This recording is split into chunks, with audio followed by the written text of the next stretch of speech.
This is Steven Platinum, your friend in wrestling with Platinum versus NXT. This is from March 17th, 2021. St. Patrick's Day.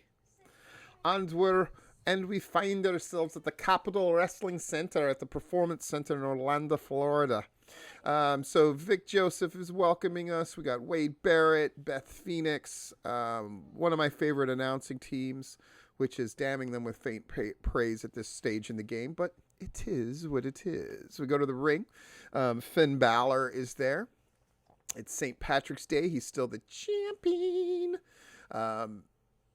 He says there's only one left, basically implying there's only one challenge left to conquer, and it's Karrion Kross.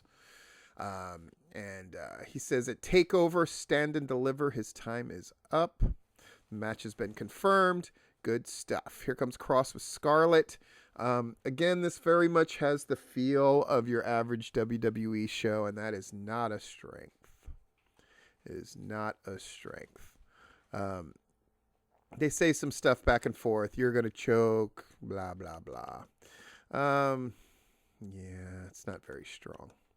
We got the NXT Tag Champs, Burch and Lorchin. They interrupt from the stage, looking down at the ramp. So this segment continues to go on and on and on. Scarlett gets in her stuff. Kross joins her at ringside. Yeah. We hype tonight's show. We've got Dexter Lumis against Austin Theory. This one really worked. They say fights are a matter of styles. And even though their styles would seem to be diametrically opposed, they managed to make a story of a match work here. Dexter Lumis applies that silent submission, and Theory fades out for the win, as expected. After the match, Lumis sits up and stares. Creepy. Mackenzie Mitchell's backstage with William Regals on the big tag team main event. Ciampa approaches.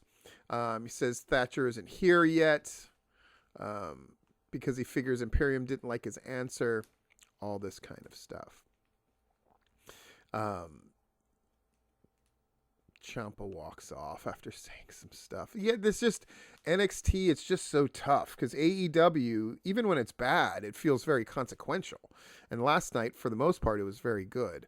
NXT, it's just hard to really get your heart racing at anything that happens.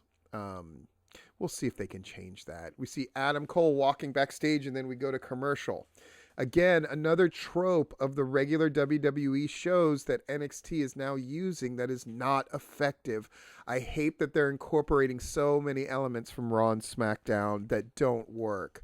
I just hate it. The long promos that go on and involve a bunch of people, and this thing of people walking backstage and going to commercial. The guys just deserve better than that, in my opinion. Cole is in the ring. Kyle O'Reilly cost him the NXT title. Says he made a mistake. Good promo.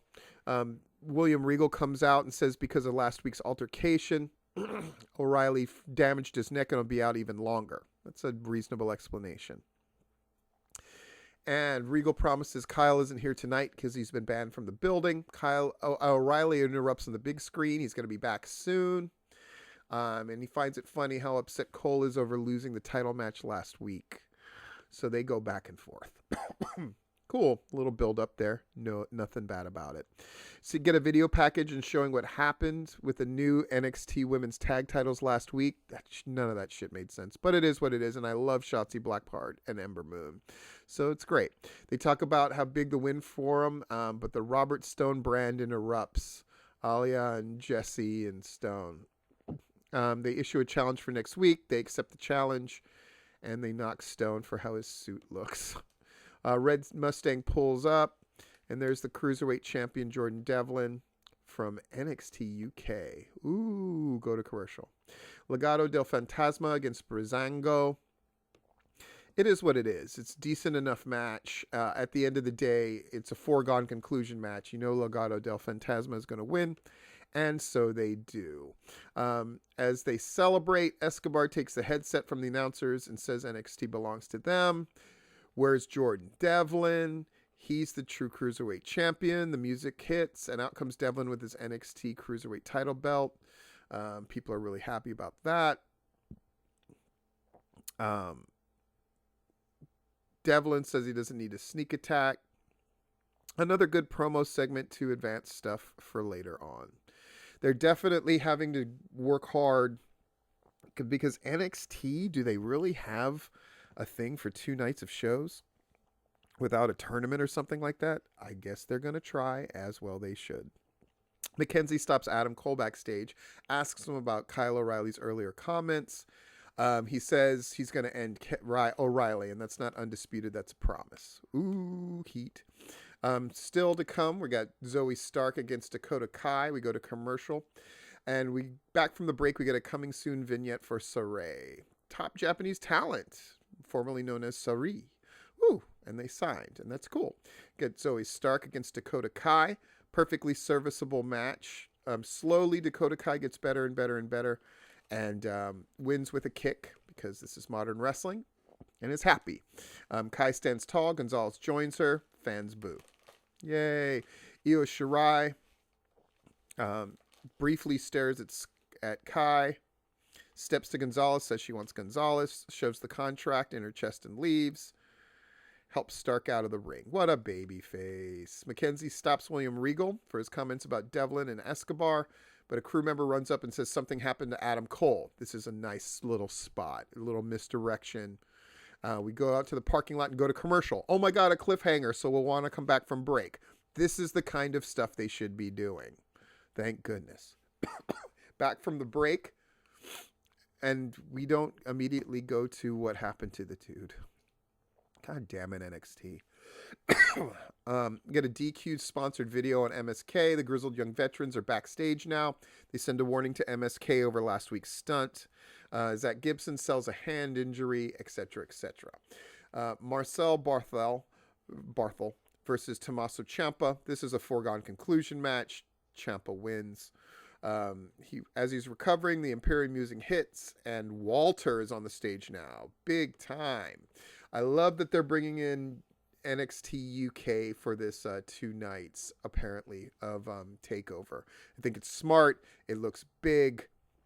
Walter just hits Ciampa with a big power bomb. Really exciting stuff. This is the route that they should go, and it's great. We go backstage now, and Adam Cole's in handcuffs.